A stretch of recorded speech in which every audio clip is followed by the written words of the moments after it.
Bonjour, je vous souhaite la bienvenue donc à ce café VAE de décembre.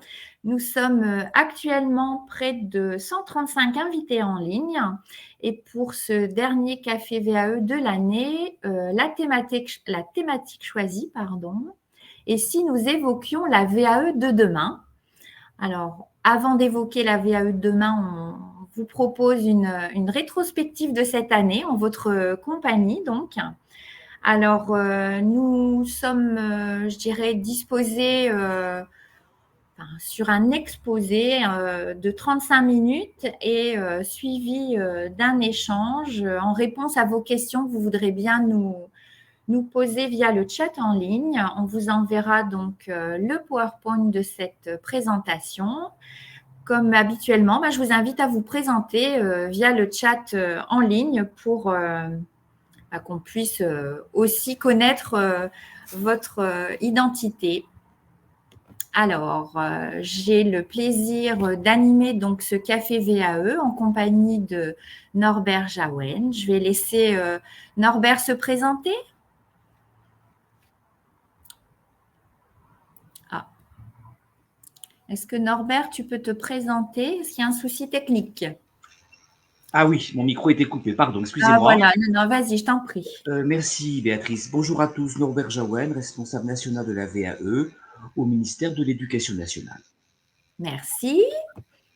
Alors, au sommaire donc de ce café VAE ce matin, une rétrospective de l'année 2022 en Hauts-de-France, un retour sur l'événement national organisé en Hauts-de-France au niveau du ministère de l'Éducation nationale donc pour fêter les 20 ans de la VAE et la thématique cœur de ce café VAE ce matin, si nous évoquions la VAE de demain. Et on revient donc sur les contacts. Alors, une rétrospective, simplement sur, je dirais, les cibles, dans le cadre du réseau Interval. Donc, notre ambition est de effectivement permettre aux usagers, alors plus particulièrement des Hauts-de-France, puisque nous sommes sur le réseau Interval, de bénéficier d'une information sur la VAE. Alors, depuis le mois de septembre, chaque premier jeudi du mois, de 12h à 13h, donc Susan Vallard, notre collègue, a animé à distance des informations VAE avec 50 participants renseignés et orientés. Alors, le retour de Susan, c'est vraiment de dire que les personnes qui participent à ces cafés, c'est pas ces cafés VAE, mais ces infos VAE, sont là pour, je dirais, prendre de l'information, mais grâce à l'interaction, puisqu'on est sur Teams, profite vraiment aussi du partage d'informations avec les autres participants et je dirais que on a un retour positif des informations et un engagement par rapport à ces informations. Alors, c'est très, très positif en termes de bilan pour le réseau Interval. Une rétrospective par rapport aux actions menées auprès des entreprises. Alors, on a réalisé des sensibilisations auprès des OPCO, de nouveaux partenariats engagés pour le réseau, des projets de VAE collective et une dernière animation la semaine dernière sur le Dunkerquois avec un déjeuner entreprise, table ronde et une ouverture sur un forum au grand public. Alors, on a fait un mixte cette fois-ci, entreprise et grand public. Rétrospective aussi au niveau des cafés VAE auxquels vous participez. Je vais vous remercier pour votre fidélité puisqu'on a en moyenne 133, alors 135 inscrits à chaque webinaire, donc le jeudi de 9h30 à 10h30 et à 10h et à distance, pardon. Les cafés VAE se réinventent pour 2023. Effectivement, on vous proposera une nouvelle programmation. Alors, par rapport au café de cette année, donc en janvier, soyez acteurs du projet VAE sans frontières. En février, quel dispositif de financement pour la VAE? En mars, un outil de l'éducation nationale au service de tous. En avril, tout savoir sur le financement de la VAE pour les demandeurs d'emploi. En mai, point d'étape sur l'expérimentation Transition Pro Hauts-de-France. En juin, accompagnement à la VAE, une étape clé de la réussite du parcours. En septembre, un levier d'insertion en novembre, comment associer la VAE et la FEST. Et aujourd'hui, donc en décembre, et si nous évoquions la VAE de demain? Alors, je vais revenir donc simplement sur l'événement organisé donc le 11 octobre en Hauts-de-France pour le ministère donc de l'Éducation nationale et de la jeunesse sur la thématique des 20 ans de la VAE. Avec une partie de l'événement en présence au Palais de la Bourse de Lille et à distance, puisque nous avons proposé, on va dire, à l'ensemble du national, puisqu'on était sur le réseau national, de participer à cet événement qui a mis en avant la VAE, on va dire avec un point central, la VAE pour le bénéficiaire et aussi la VAE pour tous. Alors, si vous n'avez pas vu cet événement, moi, je vous invite à le revivre grâce au lien qui est donc disponible sur le PowerPoint. Le PowerPoint vous sera envoyé. Et dans le cadre de ce qu'a fait VAE de ce matin, on souhaitait, dans notre préparation, vous proposer un extrait de cet événement et permettre ainsi de rebondir sur si nous évoquions la VAE de demain. Alors, je vais laisser ma collègue lancer donc cet extrait des 20 ans et je laisserai donc la parole à Norbert pour, je dirais, envisager donc notre suite de parcours. Alors pendant qu'on regardait ce reportage, il y a Françoise L qui a enflammé le chat. Je la cite. C'est très intéressant d'avoir votre commentaire là-dessus. Elle nous dit, alors derrière des dizaines de commentaires, de mon point de vue, la VAE est un dispositif élitiste dans la mesure où tout le monde ne peut pas le faire car demande des conditions favorables pour la personne dans sa situation et des capacités particulières, notamment de l'autodétermination aussi de l'organisation, confie des ex-candidats car mobilise du temps sur sa vie perso. Alors, ça s'enflamme, pas du tout élitiste, pas d'accord, etc. Enfin, ils débattent entre eux. Votre avis? C'est sûrement pas élitiste dans ce sens où nos premières cibles ont été de viser des personnes qui n'avaient aucun diplôme, qui étaient sorties du système de l'éducation nationale sans aucun diplôme. Donc, nous n'avons pas été chercher des ingénieurs, etc. C'est pas cela qu'on a visé en priorité. Aujourd'hui, notre public, on doit le diversifier, puisqu'il y a des gens qui ont obtenu déjà des diplômes par la voie de la formation de la VAE, et qui reviennent en VAE. Maintenant, nous devons, et comme l'a dit la rectrice tout à l'heure, sans doute démocratiser le système qui est plébiscité, mais qui doit avoir une autre notoriété. Il faut le simplifier. Le contexte d'aujourd'hui, on en parlera tout à l'heure, nous en donne l'occasion. Alors.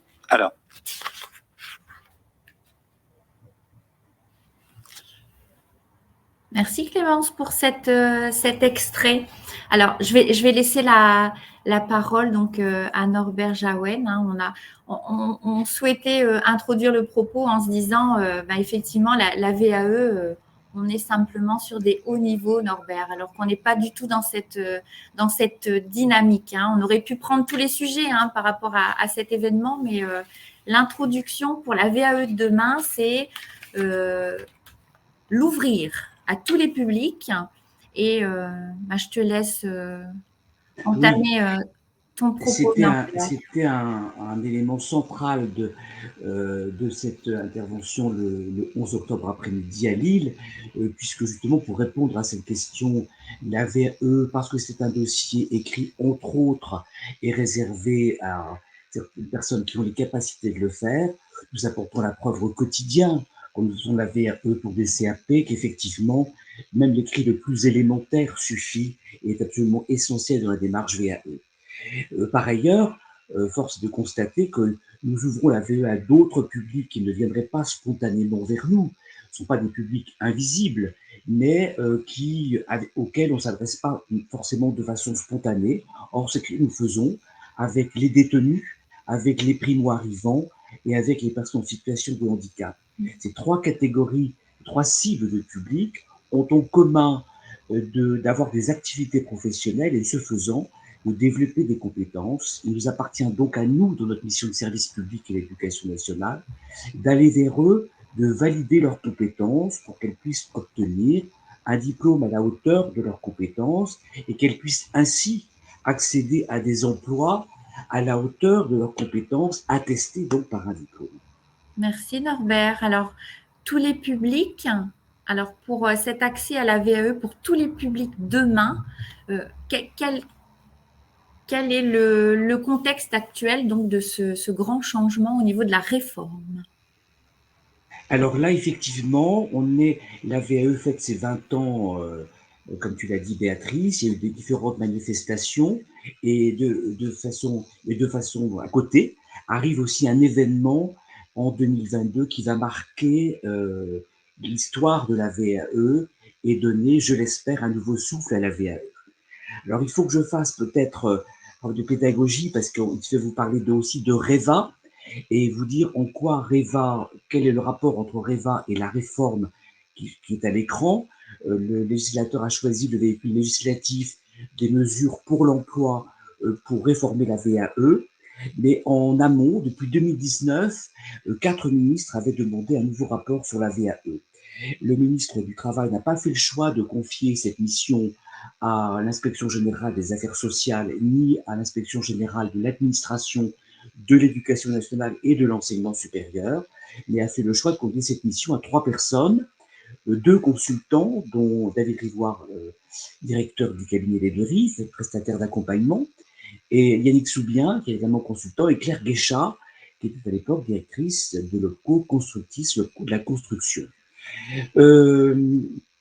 C'était donc le projet REVA, qui a fait l'objet d'un rapport, et le rapport préconisait une expérimentation dans laquelle nous ne sommes pas rentrés, nous, Éducation nationale et d'autres ministères certificateurs non plus, puisque, si je fais court, nous observions que le certificateur n'intervenait qu'en bout de ligne à l'organisation des jurys. Cette expérimentation a eu lieu.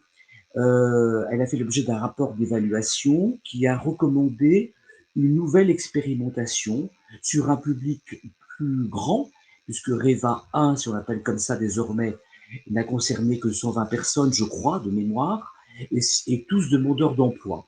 Donc le REVA 2 avait pour ambition d'élargir le champ d'expérimentation à 3000 personnes, salariés et demandeurs d'emploi, dans un secteur, celui du soin à la personne, un métier en tension, et donc plusieurs certificateurs privés et publics sont engagés pour les ministères de l'Éducation nationale, l'enseignement supérieur, l'agriculture, le ministère du Travail bien sûr, et puis un certificateur privé.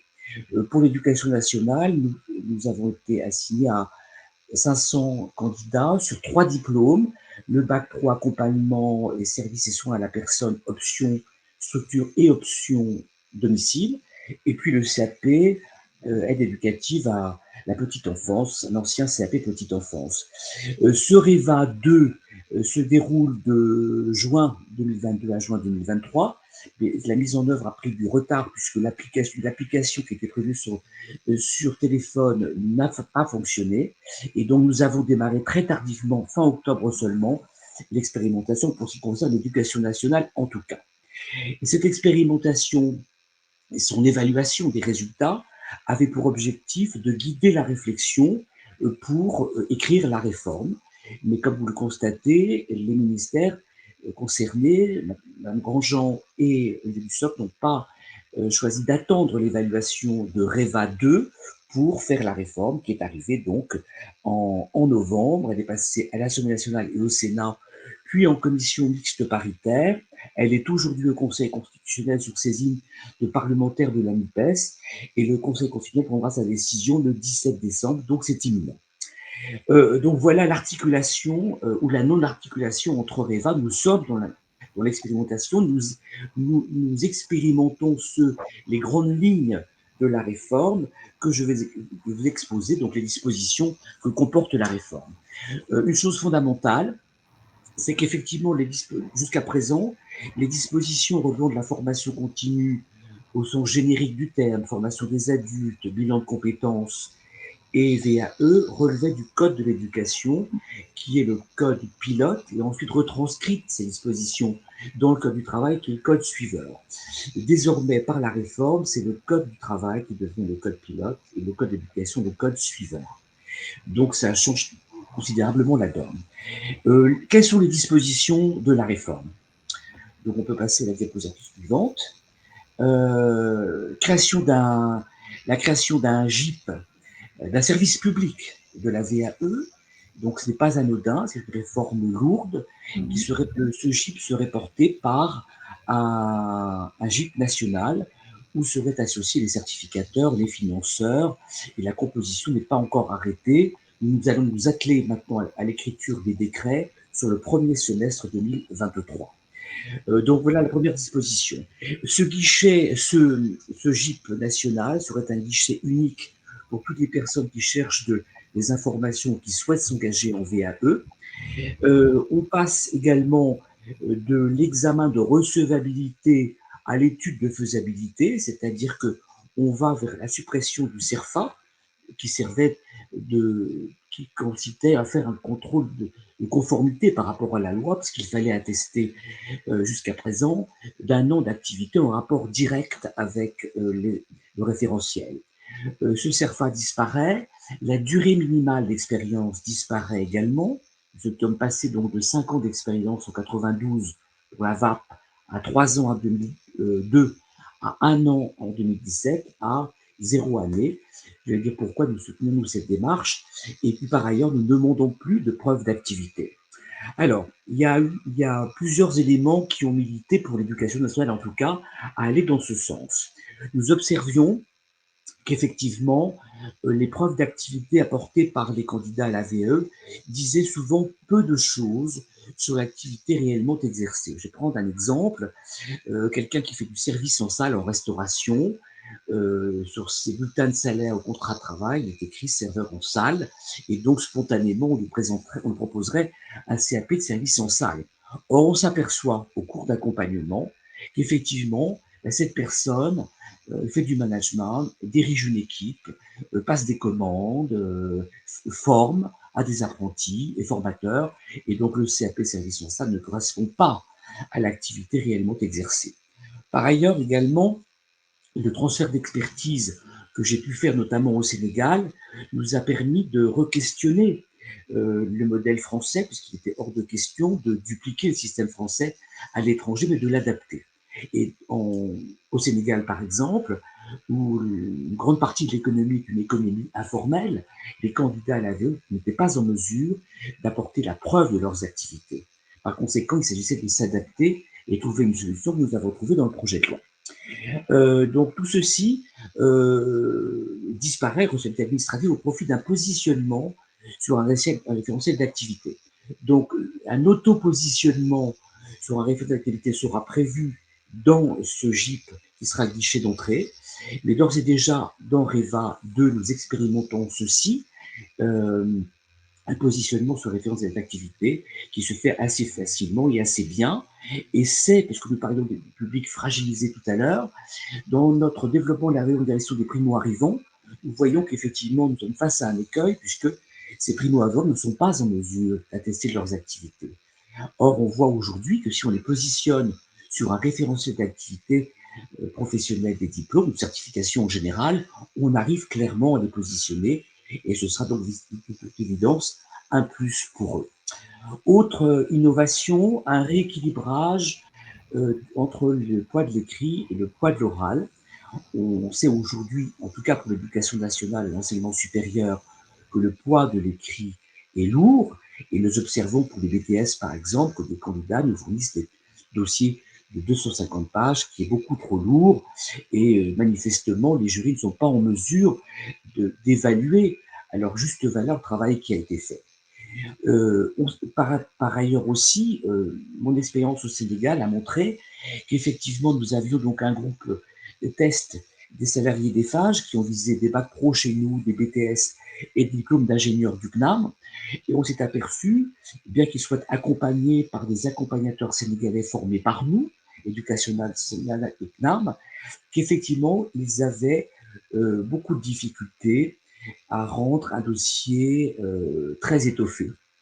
Et donc on a travaillé avec les jurys, et dans cette expérimentation, on n'a pas fait sur le jury l'évaluation du dossier par un entretien de 30 minutes, mais plutôt d'un entretien approfondi de 1 heure sur le dossier.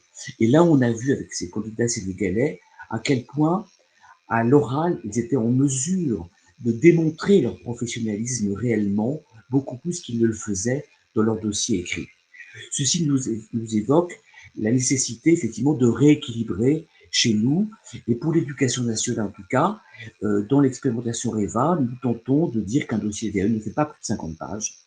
Et puis, l'évaluation de ce dossier sera suivie non plus d'un entretien, mais d'un véritable oral approfondi sur le dossier. Il ne s'agit en aucun cas d'un contrôle de connaissances. Et cet entretien approfondi, nous allons l'expérimenter, pourrait durer entre 45 et 60 minutes. Autre élément de la réforme, un droit opposable à avoir un jury dans des délais raisonnables. Alors, raisonnable, ça veut dire quoi? Au début, dans les échanges sur la réforme, on disait que 2 mois était un délai raisonnable. Donc là, il y a beaucoup de certificateurs, en fonction des flux qui sont les leurs, ne peuvent pas être dans les cordes.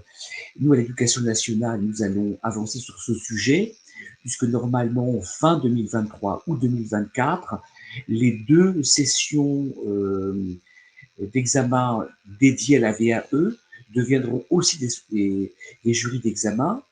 Le jury d'examen de juin deviendra également une session de VAE, et la séance d'évaluation d'examen de septembre, qui est réservée aux personnes empêchées au mois de juin, devrait devenir aussi, je le dis conditionnel, une session ordinaire d'examen et aussi une session de VAE. Ce qui veut dire pour la VAE, nous aurions donc 4 sessions dans l'année. Ça ne veut pas dire pour autant qu'on peut répondre dans les 2 mois, organiser dans les 2 mois, mais on va mettre aussi des commissions d'évaluation dont nous allons organiser dans le cadre de l'EVA pour voir comment effectivement on peut fluidifier les parcours. Mais c'est un véritable pari, l'organisation des jurys, puisqu'il est difficile de mobiliser davantage non seulement les professionnels, mais aussi les enseignants, puisque si on sollicite davantage les enseignants pour les jurys, quand ils sont en formation, etc., on nous reproche les fédérations de parents d'élèves pas assez souvent devant leurs élèves. Donc, nous devons, et là nous réfléchissons, à voir comment nous pourrions davantage solliciter les enseignants retraités, et nous aurions là un vivier à former qui serait disponible justement pour un peu qu'il soit rémunéré, ce que prévoit aussi la réforme. C'est un souci aujourd'hui. Nous aurions là un vivier qui permettrait au fil de l'eau de traiter le dossier. Autre point de la réforme, le congé de VAE qui était, il y avait un droit au congé, mais qui était devenu un droit au congé en 2018 seulement. En 2002, il y avait le salarié pouvait demander un congé qui n'était pas forcément autorisé. En 2018, il bénéficie d'un congé, donc c'est un droit. Et ce droit de congé à 24 heures utilisable à sa guise devient un congé de 48 heures. Tous ces points que je viens d'évoquer, c'est déjà des points de réforme que nous avions proposés en 2016 à la ministre du Travail, je crois Madame El Khomri à l'époque, et nous avions demandé d'ailleurs 72 heures de congé. Pourquoi? J'ai eu l'occasion d'échanger avec les partenaires sociaux là-dessus, notamment le MEDEF. On voit qu'effectivement la VAE est véritablement un ticket gagnant-gagnant et doit devenir un outil ordinaire de management des compétences, puisque les salariés ne sont pas absents du travail, puisqu'ils font ça sur leur temps personnel. Il était normal, me semble-t-il, puisque c'est un ticket gagnant-gagnant, qu'il y ait un investissement d'une certaine manière de l'entreprise. Donc le fait d'avoir un congé dédié de 24 heures et désormais de 48 heures est pour moi une avancée fondamentale et porte la preuve de l'engagement de l'entreprise dans ce dispositif. Enfin, peut-être, on va mener une expérimentation qu'on appelle VAE inversée et que j'appelle plutôt, moi, VAE par anticipation. J'avais voulu l'expérimenter quand le diplôme d'aide-soignant est devenu obligatoire, J'avais rencontré en Occitanie l'OPCO de la santé, la région, Pôle emploi, les directeurs d'établissements hospitaliers, qui avaient donc dû licencier leur faisant fonction d'aide-soignant, puisque, quand est arrivée la réforme, le diplôme était obligatoire pour exercer. On avait suggéré, et ça va illustrer le propos de VE par anticipation, on s'était dit, vous pouvez reprendre l'établissement hospitalier vos faisant fonction, parce qu'ils ont déjà exercé le métier, mais à la condition qu'aussitôt, ils engagent en VAE et constituent petit à petit leur dossier de validation pour, dans un an, être recevables et passer aussitôt en jury. Nous n'avions pas eu l'accord à l'époque de faire cette expérimentation. Nous allons pouvoir l'expérimenter à partir de mars 2023 sur des métiers en tension. Voilà. Donc, c'est donc commencer, repérer, et le support de cela, je voudrais que ce soit la FEST comme support, et que la FEST ne soit pas sanctionnée, entre guillemets, par une validation d'acquis de formation, mais par une validation d'acquis de l'expérience. Le choix qui a été fait, il devrait être confirmé, est de choisir comme support le contrat de professionnalisation. Donc, dans les métiers en tension, des demandeurs d'emploi, par exemple, pourraient être engagés parce qu'ils ont déjà eu une expérience sur ces métiers en tension et commenceraient aussitôt leur démarche de validation des acquis de l'expérience. Voilà un peu les points centraux de cette réforme qui se veut ambitieuse, puisque je n'aurais jamais osé rêver d'un service public de la VAE. Ce n'est pas anodin, c'est une volonté forte de la Première ministre, et je crois que nous avons là une occasion, tous ensemble, de prendre notre part pour donner un nouveau souffle après les 20 ans de la VAE, pour qu'un plus grand nombre de citoyens accèdent à ce droit individuel inscrit dans le Code du travail, et qu'un plus grand nombre d'entreprises s'en saisissent comme outil ordinaire de management. Il y a d'autres cibles, d'autres publics que nous devons viser également. J'ai cité les migrants, j'ai cité les personnes en situation de handicap et j'ai cité les détenus. Une expérimentation qui devait commencer là au mois de décembre, sans doute reportée en janvier prochain, concerne le département de la Seine-Saint-Denis, où j'ai été sollicité par des chefs d'établissement qui me disent « Nous avons des élèves, nous les connaissons, nous les voyons, qui n'ont pas obtenu leur diplôme en formation initiale, qu'ils soient apprentis ou qu'ils soient en formation pour d'aide scolaire, mais aujourd'hui, ils travaillent dans des entreprises où justement ils ont été alternants. Est-ce que ce ne serait pas de la mission de l'Éducation nationale de leur donner une seconde chance d'obtenir le diplôme par la VE cette fois-ci? Donc c'est un chantier que nous allons ouvrir au moins en Seine-Saint-Denis, peut-être dans d'autres lieux d'expérimentation, et qui aura vocation aussi, une fois que l'expérimentation sera évaluée, à devenir un chantier national. Voilà un peu notre trajectoire, et je souhaite qu'effectivement, c'est tous ensemble, des acteurs de la VAE, privés, publics, certificateurs, accompagnateurs, nous engageons notre trajectoire à partir de 2023 pour donner un nouveau souffle à la VAE. Merci de votre attention. Merci Norbert. En termes de planification des actions sur 2023, est-ce qu'on a une idée de ce qui se profile Alors là, de la réforme? Nous poursuivons, nous, notre expérimentation REVA pour mettre en application déjà les dispositions de la réforme, et nous allons voir quelles sont notre exercice, ça va être de calibrer. Quand on fait une étude de faisabilité, c'est combien d'heures, et quelle est l'expertise qu'on met là-dedans, et quelle rémunération on y met. Quand nous allons devoir former les jurys, également, non plus à un entretien VAE, mais à un oral approfondi je ne parle pas de soutenance, mais un oral approfondi sur la VAE. Donc cette expérimentation que nous menons sur 8 académies va être l'occasion, de façon pratico-pratique, de mettre en œuvre la réforme et de voir aussi ce que nous devons prévoir dans les décrets, puisque comme je l'ai dit, nous allons commencer l'écriture des décrets au premier semestre 2023. Alors on peut imaginer une mise en œuvre en 2024 ? 2024 certainement, début 2024 certainement, peut-être avant. Peut-être avant, d'accord. Au niveau de, comment je vais dire, de la recevabilité, faisabilité, on reste toujours sur l'engagement des certificateurs au niveau de la recevabilité dans cette Alors démarche? effectivement, une bonne question Béatrice, parce qu'effectivement, on parle donc d'architecte de parcours. Voilà, oui. Pour nous connaissions déjà ce terme, puisque l'Éducation nationale, les conseillers VAE, dans le cadre de l'examen de recevabilité, faisaient une étude personnalisée de la demande pour conseiller au mieux le candidat sur sa stratégie d'accès à la certification professionnelle. Il peut choisir de viser d'emblée un diplôme dans son intégralité ou faire le choix de viser de façon progressive le diplôme par bloc de compétences, puisqu'en 2016, l'Éducation nationale a pris des dispositions dans ce sens. Nous avons pris des décrets en 2016 pour les diplômes de l'Éducation nationale pour les rendre accessibles par bloc de compétences, par la voie de la formation et donc par la voie de la VAE. Ce sera aussi une obligation dans la réforme pour tous les certificateurs de prévoir cet accès par bloc de compétences. Le rôle de l'architecte de parcours est bien de faire cette étude de faisabilité, puisqu'il n'y a plus un contrôle de conformité et de durée d'expérience au regard du diplôme visé. Il s'agit effectivement d'interroger le candidat sur ce que sont ses activités, leur contexte d'exercice, pour tenter et réussir de cibler au plus juste la certification concernée. Alors, ce sera le rôle de l'architecte de parcours.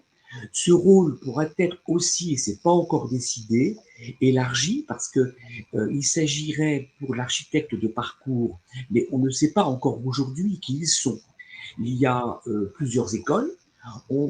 Certains disent que ça pourrait être le rôle des opérateurs du conseil en évolution professionnelle, dans un souci de neutralité, ne pas laisser ceci aux certificateurs. Ça pose des questions, puisque est-ce qu'effectivement les architectes, est-ce que les conseillers en évolution professionnelle ont et peuvent avoir une expertise sur l'ensemble des certifications professionnelles? C'est quelque chose de très lourd. Et moi, je milite pour que ce soit les certificateurs qui soient les architectes de parcours. Pourquoi je milite dans ce sens? Parce qu'il faut que le certificateur soit à la fois responsable des deux bouts de la chaîne. L'accompagnateur peut être autre que le certificateur, mais il est important que celui qui cible la certification, les certificateurs, soit responsable aussi du bout de la chaîne, c'est-à-dire du jury. Et si le jury invalide le choix du diplôme en ne validant rien, ça veut dire qu'effectivement, il faut se poser des bonnes questions. Et dans ce cas-là, c'est le certificateur qui va au tribunal administratif. Donc voilà un peu les choses. Ce qui est important de retenir, c'est qu'il y a là une grande ambition de faire évoluer la VAE. Tout n'est pas décidé. L'expérimentation mise en œuvre jusqu'en juin 2023 nous permettra d'affiner ce qu'on évoque aujourd'hui et de confirmer des hypothèses ou au contraire de les infirmer.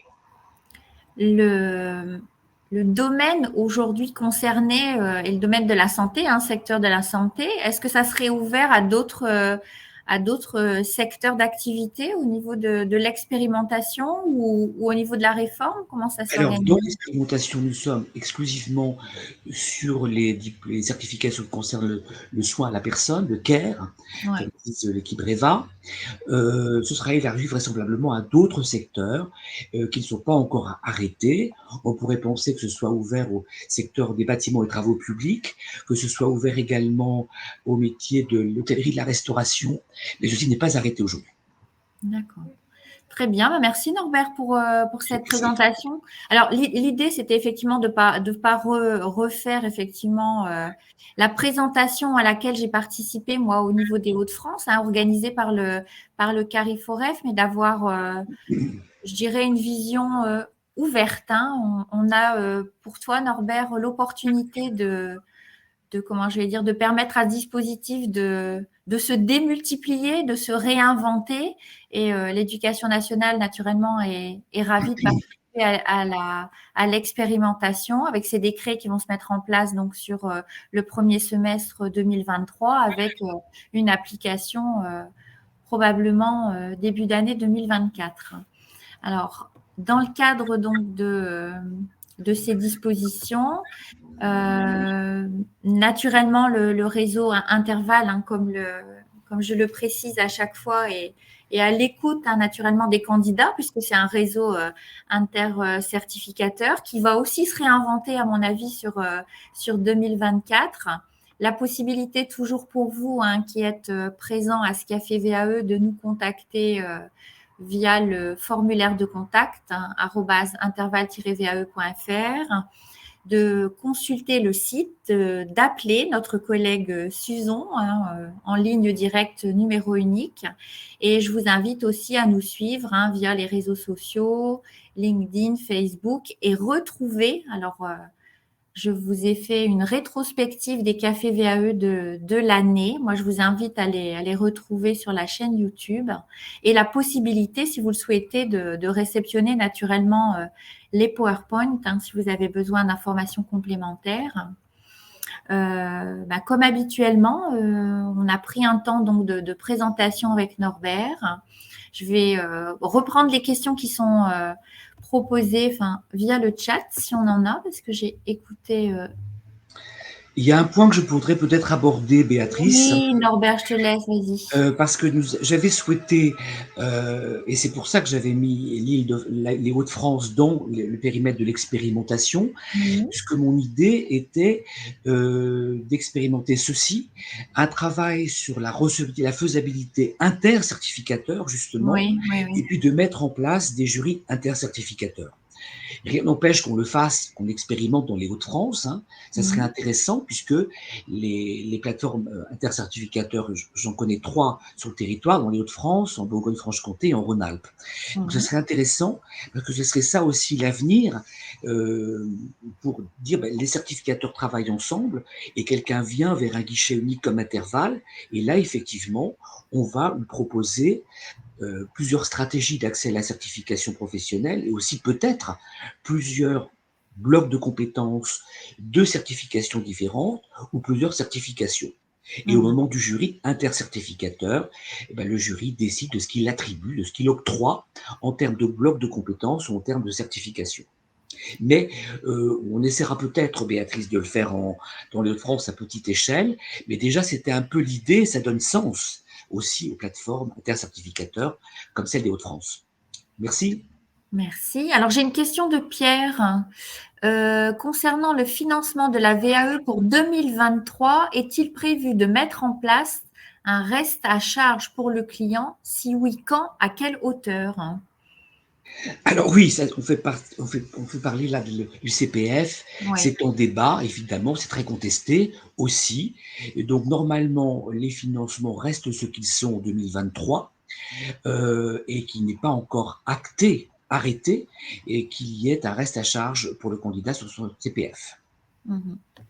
Oui, ce n'était pas l'idée de départ, c'était effectivement de permettre à la personne de pouvoir bénéficier d'un non-reste à charge. Alors, et dans la réforme, il est bien prévu effectivement un des gros moyens en termes de communication. Nous entrons en négociation avec Bercy, et puis de faire en sorte aussi que les juristes soient rémunérés à leur juste hauteur et qu'effectivement que le reste à charge soit nul, parce que ça ne doit pas être un frein à l'engagement en VAE. Alors, j'ai Fabienne qui rebondit sur ce que tu disais, Norbert. Les certificateurs ont-ils, me semble, une meilleure connaissance des diplômes et notamment des changements opérés sur les diplômes en termes de dénomination et de référentiel? Effectivement, dans l'idée de la posture de l'architecte de parcours, effectivement, en termes d'actualisation des données, si je puis me permettre. Oui, je partage tout à fait cette idée. L'idée de vouloir confier cette mission aux opérateurs du CEP, c'est vouloir mettre un acteur qui serait neutre. Je crois que les services publics, les certificateurs savent être neutres. Tous les jours, les DAVA, je crois, savent réorienter vers un autre certificateur, le ministère de l'Emploi, et pas seulement quand le candidat vient vers l'éducation nationale et que nous n'avons pas le diplôme adapté à lui proposer. Donc je crois que la neutralité existe dans le service public et que je suis convaincu que ce sont les certificateurs, les experts diplômes qui ont l'expertise pour cibler au mieux le diplôme à cibler, la certification en général, est capable de monter une architecture de parcours incluant, le cas échéant, une action de formation ou une immersion au milieu professionnel. Je partage cette idée. Oui, alors j'ai Jacques-Alexandre qui est présent, Norbert, et qui nous dit qu'effectivement, l'architecte de parcours peut être confié à la fois aux certificateurs, mais aussi à des organismes neutres, CEP ou cabinets privés, pour permettre de mettre le candidat au milieu du jeu. Oui, je partage cette idée qui était un idéal, mais je constate aussi que les accompagnateurs privés accompagnent sur certains diplômes et pas du tout sur d'autres. Donc je pense que sur les diplômes sur lesquels ils accompagnent et qu'ils connaissent bien, et qui sont sans doute le top 50 des diplômes, des certifications les plus demandées, mais il faut avoir une vue d'ensemble, puisque nous souhaitons également développer la VAE sur d'autres certifications et sur d'autres diplômes concernant l'éducation nationale. Nous n'avons pas assez, me semble-t-il, de démarches VAE sur le diplôme du secteur industriel, pour parler large, et il s'agirait effectivement de le développer et de sécuriser les parcours. Et là, je pense que l'expertise du certificateur sur ces diplômes est absolument indispensable. Mais notre volonté, et Jacques-Alexandre le sait, c'est de travailler au service du développement de la VAE avec une articulation publique-privée, bien évidemment. Merci Norbert. Alors Fabienne, est-ce que la réforme envisage des mises en situation pratique un peu comme l'AFPA, notamment pour les diplômes CAP Bac Pro, car des candidats de ces diplômes ont plus de mal à l'écrit? Alors, je ne suis pas du tout sûr. Et pour preuve, depuis 20 ans, 30 ans avec la VAP, nous accueillons en VAE des CAP. Donc le plus petit niveau de certification chez nous. Et l'écrit n'est pas une difficulté, parce qu'on se donne les moyens de les accompagner en atelier d'écriture, etc. Et la mise en situation professionnelle pratiquée par le ministère de l'Emploi fait débat. Elle est en tout cas pas forcément facilitatrice, puisque le ministère de l'Emploi ne fait pas beaucoup de VAE. Donc si cette mise en situation professionnelle était facilitante, je pense qu'il y aurait plus de VAE réalisés par le ministère de l'Emploi. Et par ailleurs, il y a contrario, et je vais citer Alex Lenné, philosophe et sachant, et qui dit qu'effectivement, et je le cite dans son ouvrage L'AVE quand l'expérience se fait savoir, il nous dit qu'effectivement le langage de l'oralité, le langage de l'immédiateté, mais aussi celui de l'approximation. Alors que l'écrit, même le plus élémentaire, et même avec des fautes d'orthographe, c'est un outil de communication, et ce qui permet, selon Alex Lenné, je partage cet avis, de partir d'une situation, une expérience première, brute, à une expérience seconde, c'est-à-dire conscientisée. Et être compétent, c'est savoir faire et savoir dire comment on fait. Et donc, c'est bien la description fine de ces activités, accompagnée, parce que c'est indispensable, qui permet de mettre en exergue dans de cette validation les compétences et connaissances mobilisées, et ce faisant d'en prendre conscience. Et c'est alors effectivement que l'on voit qu'une prise de conscience de ces compétences permet également une meilleure connaissance de soi, et c'est ce qui permet à un candidat VAE de grandir en lui donnant le pouvoir d'agir sur son parcours et d'en devenir acteur, voire auteur. Je trouve ça fondamental. Pour autant, on parle de rééquilibrage entre l'écrit et l'oral. Je trouve qu'il y ait ce rééquilibrage, qu'on demande des écrits moins chargés, mais un plan très structuré, détaillé, sur lequel le candidat a l'occasion de revenir lors de l'entretien oral. Merci Norbert. Alors j'ai une autre collègue, Laurence. Quid du rôle des accompagnateurs qui semblent quelque peu oubliés dans toutes ces réformes et risquent de perdre leur professionnalisme? Alors non, partout on dit, mais il n'est pas écrit dans le cadre de la réforme, mais évidemment l'accompagnement, on le sait, est une clé de réussite. Et d'ailleurs, pour ce qui concerne l'éducation nationale, nous avons 90% de validation, dont 70% de validation totale, donc c'est une performance. Mais nous avons aussi, et c'est mon rôle, de regarder les 10% qui ne valident rien, qui sont pourtant recevables. Très bonne nouvelle, j'ai fait l'analyse en 2018 sur ces 10%, 70% de ces 10% étaient des candidats non accompagnés. Donc plus que jamais, on doit dire que l'accompagnement est absolument fondamental, et il faut que l'accompagnement soit peut-être plus aidant. Au séminaire des responsables d'AVA et jeudi et vendredi dernier, cette question a été évoquée. On a évoqué le décrochage. Pourquoi est-ce qu'il y a du décrochage? Pourquoi est-ce qu'il y a des rendez-vous avec les accompagnateurs manqués? Est-ce que la bonne question qu'il faut se poser, est-ce que l'accompagnement est suffisamment aidant, suffisamment accompagnant? Je mets un groupe de travail en place à partir de janvier pour voir cela. Mais bien évidemment, l'accompagnement est plus que jamais Oui. à l'ordre du jour et le législateur dès le départ n'a pas voulu que ce soit la seule affaire des certificateurs, mais des publics et des privés avec lesquels l'éducation nationale travaille bien. Oui, alors Priscilla, pardon, dit aussi que les universités réorientent les candidats et ils sont aussi, eux, service public. Et Isabelle rebondit sur la question de Laurence. Quid de la place des accompagnateurs dans cette réforme? On vient d'en parler. L'objectif de cette réforme, c'est quand même de passer de 30 000 à 100 000 candidats par an. Ça veut dire qu'aujourd'hui, je pense qu'on reste dans cette dynamique d'accompagnement et de permettre la visibilité de cette VAE qui ne l'est pas encore en 2022 et qui fête ses 20 ans cette année. Tout à fait. Et avant, il y avait pendant 10 ans la VAP, et donc on voit que le résultat n'est pas à la hauteur de nos ambitions, quels que soient les engagements des uns et des autres.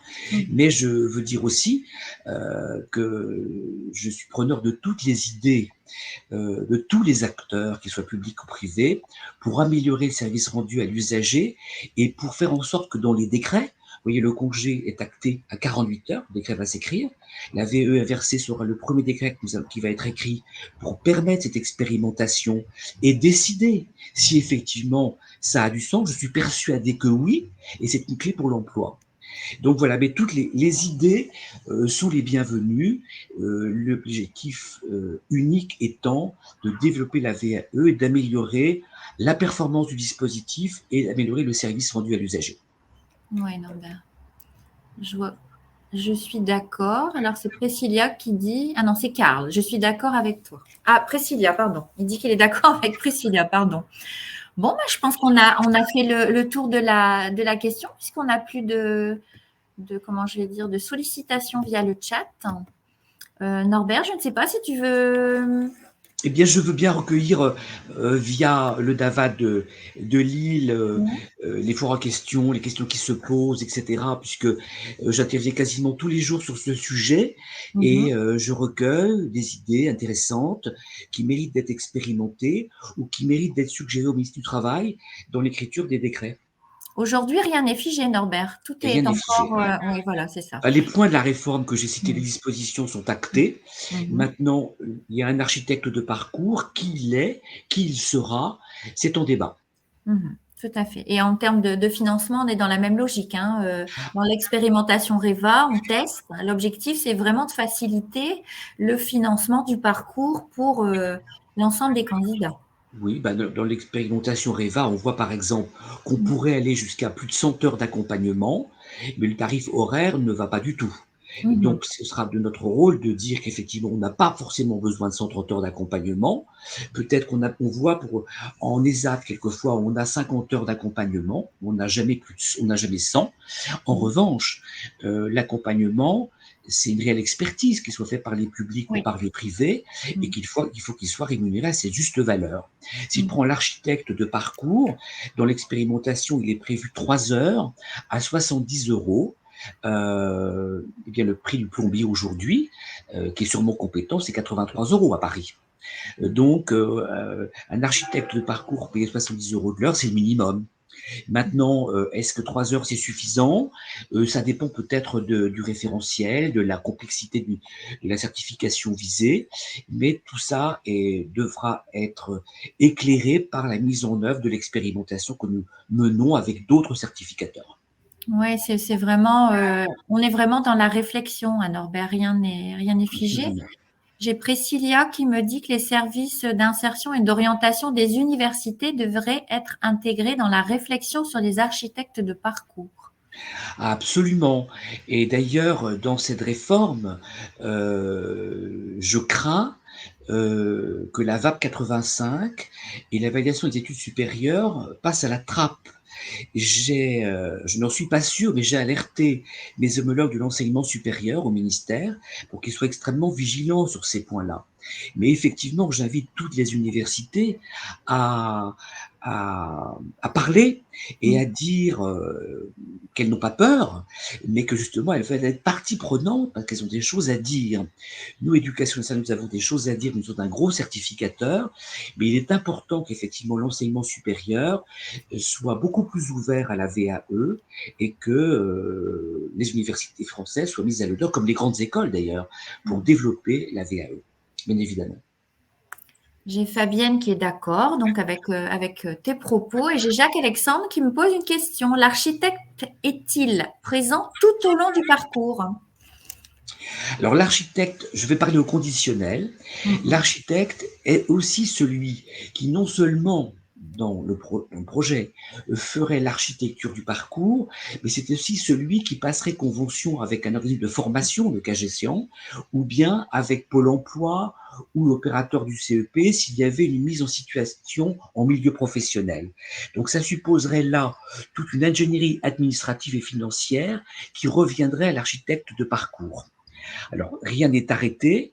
Si nous devions, nous, être architectes de parcours, c'est-à-dire, pour répondre à Jacques-Alexandre, piloter le parcours du début à la fin, avec l'ingénierie financière, ça suppose des moyens qui n'ont pas été évoqués, bien évidemment. Est-ce qu'il pourrait y avoir un partage entre ce qui serait l'étude de faisabilité faite par exemple par les certificateurs et puis la gestion des parcours qui pourrait être fait par d'autres et par exemple les opérateurs du CEP? C'est ce que je livre au débat, mais rien n'est arrêté.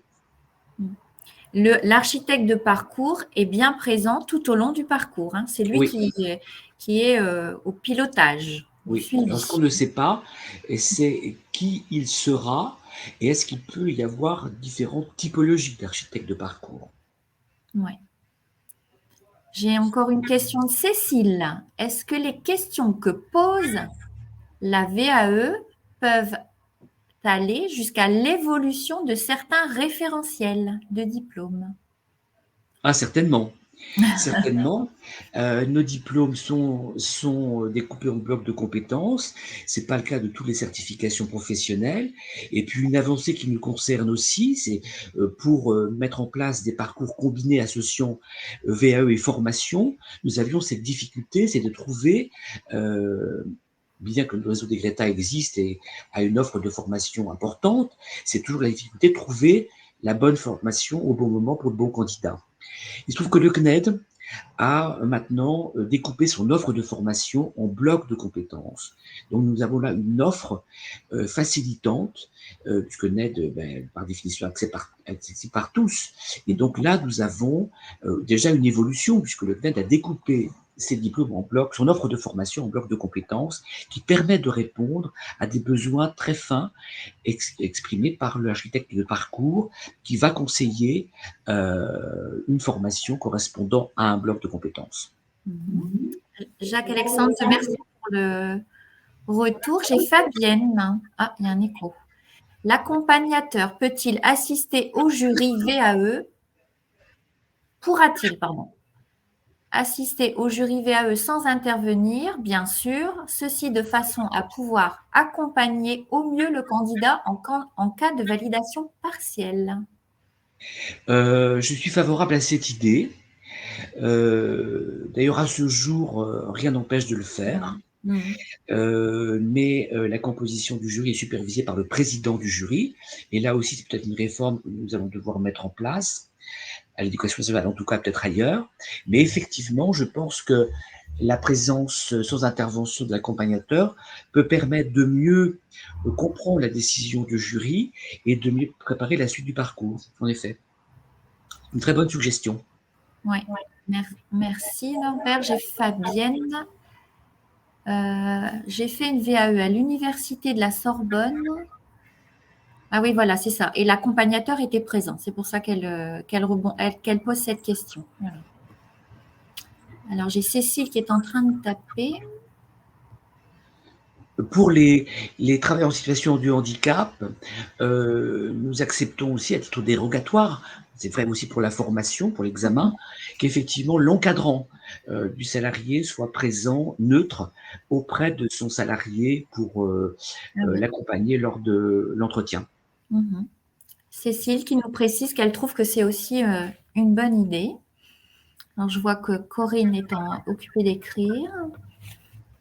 Bon, moi, je pense qu'on aura fait un tour d'horizon, si je puis dire, de la question. Hein. On n'a pas de, comment je vais dire, réponse fine, mais l'objectif du café VAE, c'était de rebondir, on va dire, sur les dispositions hein, qui sont en cours et peut-être rassurer aussi, Norbert. Oui, nous avons fêté les 20 ans de la VAE et si effectivement le dispositif de VAE a une bonne notoriété, il n'est pas assez développé. Donc nous pouvons être fiers de ce que nous avons fait en 20 ans et ça tombe bien, en 2022, l'année des 20 ans, eh bien, il y a une réforme de fond qui arrive, qui porte une réelle ambition, un service public de la VAE avec des moyens dédiés, ce qui donne beaucoup d'espoir pour tout le monde pour développer ensemble la VAE. Ouais, merci Norbert. Alors, j'attends les dernières remarques. Ah, j'ai accompagné un salarié en situation de handicap et je n'ai pas été autorisée à assister à l'oral. Alors là, c'est Corinne qui nous dit. Alors, je ne sais pas. Est-ce que c'était pour l'éducation nationale, Corinne, peut-être?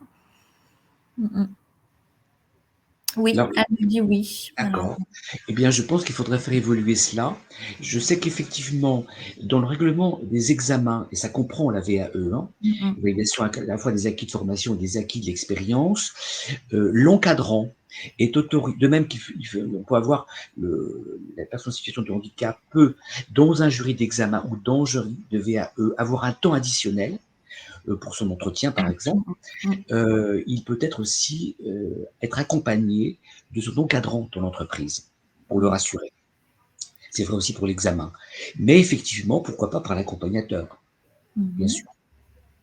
Jacques-Alexandre précise hein, que c'est une très belle initiative et que la VAE reste un excellent sujet. Karine, qui rebondit, qui est conseillère au CNAM, elle assiste à tous les jurys et c'est vraiment utile pour faire un retour aux candidats et travailler sur la suite et accompagner encore mieux les candidats suivants. Nous Alors, je confirmons. partage tout à fait cet avis, puisque dans notre circulaire de 2019, nous imposons, enfin, nous avons acté le fait qu'il y a, après la validation des décisions du jury, qu'il y a le conseil post-jury qui est obligatoire, et a fortiori pour ceux qui ne valident que partiellement ou ceux qui ne valident pas du tout. Parce qu'effectivement, il s'agit, et là, pour le conseiller VAE Éducation nationale, d'aider à rebondir le candidat, c'est-à-dire qu'il puisse s'approprier la décision du jury et avec le conseiller VAE qui regarde également ce que disait l'étude personnalisée, qui a pu en amont du parcours formaliser des préconisations qui n'ont peut-être pas été suivies à tort par le candidat. Il s'agit donc à partir du PV de jury, procès verbal et l'étude personnalisée de voir avec le candidat ce qui s'est passé. En tout cas, de dire au candidat que le jury n'a jamais dit, ne peut pas dire que le candidat est incompétent, ce serait un jugement moral. Mais il se tient surtout à dire, et exclusivement à dire, que le dossier de validation présenté au jury et l'entretien n'ont pas permis de montrer toutes les compétences qui sont exigées pour la délivrance du diplôme. Donc, on le voit avec les armées avec lesquelles nous avons un accord cadre. L'armée prévoit 1 800 € pour l'accompagnement et autant pour la formation. Pour les raisons que j'ai déjà évoquées, trouver la bonne formation au bon moment, c'est difficile. Et on voit, on l'a expérimenté avec les armées, que pour les gens qui n'ont pas validé ou bien validé partiellement, le fait de reprendre le dossier, de le retravailler, de faire en sorte que l'analyse soit plus approfondie, que le dossier soit plus analytique, le retravail en profondeur du dossier est peut-être plus porteur qu'une action de formation, quand ce travail effectivement d'explicitation de la décision du jury a été fait et que le candidat s'est approprié cette décision, l'a comprise et qu'il est donc en mesure de rebondir pour retravailler son dossier. C'est ce que nous a dit ce candidat remarquable, Yassine, aux 20 ans de la VAE, qu'il a dit qu'il est un phénix, il renaît de ses cendres, et qu'il avait été catapulté au jury, et il avait compris pourquoi le jury n'avait pas accordé la validation totale, parce que lui-même était conscient qu'une de ses activités n'était pas assez développée. Mais il voulait quand même tenter le coup pour le coup, et il nous a dit en place qu'effectivement, le jury était très professionnel, parce qu'il sentait lui-même qu'il ne méritait pas que telle unité soit validée par le jury. Donc ce travail d'appropriation, de questionnement, que ce soit par le conseiller VAE, le certificateur, que ce soit par l'accompagnateur, est évidemment fondamental pour ne pas rester sur un échec et faire qu'un parcours de VAE est nécessairement un parcours de réussite. Merci Norbert. Bon, je pense qu'on a donné envie en tout cas. Moi, je suis ravie de cette... Ah, j'ai encore une petite remarque de Priscilla. Pour le suivi post-jury en cas de validation partielle, le candidat n'a pas assez de recul pour comprendre les recommandations de jury. Ouais, voilà. Il est donc important qu'une personne accompagnateur soit là. Oui. Ah, par contre, Fabienne rebondit sur les procès-verbaux qui sont succincts, qui n'aident pas toujours le candidat ni l'accompagnateur. Est-ce qu'il serait possible de demander au jury de les développer? Bon, ça, c'est un axe de progrès aussi. Hein. Ça, c'est une exigence. Et j'ai sur mon bureau plusieurs dossiers où les PV ne disent rien. Et ce n'est pas normal parce que le jury a l'obligation, pas de se justifier, mais d'expliquer et d'expliciter sa décision pour que le candidat en face comprenne ce qui s'est passé et comprenne les préconisations qui sont faites.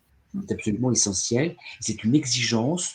Nous l'avons écrit dans la voie de la circulaire. Nous avons encore du travail à faire parce que j'ai plusieurs PV de jury qui ne sont pas satisfaisants et sur lesquels les présidents de jury devront me rendre des comptes.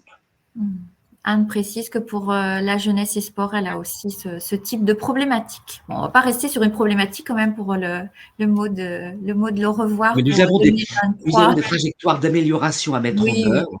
Il faut absolument qu'on les mette. Je dis à tous les DAVA, moi, et que je veux qu'on me signale des dysfonctionnements. Un PV de jury qui est indigent, qui ne dit rien, est un dysfonctionnement. Et c'est à moi de faire en sorte pour mon ministère, ce que je représente, de trouver des leviers pour améliorer tout cela, bien sûr. Très bien. Bon, je pense que nous allons clôturer ce dernier café VAE de l'année. On vous proposera donc une nouvelle programmation en janvier 2023. On va dire que ça sera votre cadeau de début d'année. Je vous remercie pour votre fidélité, votre présence. C'est un plaisir de partager ce moment chaque mois. Hein, on dira avec, cet objet commun qu'est la VAE et certainement l'année prochaine avec beaucoup de nouveautés. Alors, toute l'équipe vous souhaite de très, très joyeuses fêtes, de passer une belle fin d'année et nous vous retrouvons donc l'année prochaine pour de nouvelles aventures. Et Norbert, je te laisse le mot de la fin. Et bravo au DAVA de Lille pour cette initiative. Je souhaite la développer partout sur le territoire pour que les acteurs, quel que soit leur rôle autour de la VAE, se réunissent, échangent, posent des questions, soient force de proposition. Donc à tous, on s'engage dans une politique de développement de la VAE tous azimuts. Donc je compte sur vous tous, je vous souhaite de bonnes fêtes de fin d'année et à l'année prochaine. Merci Béatrice. Merci à tous. À l'année prochaine. Bonne fin d'année.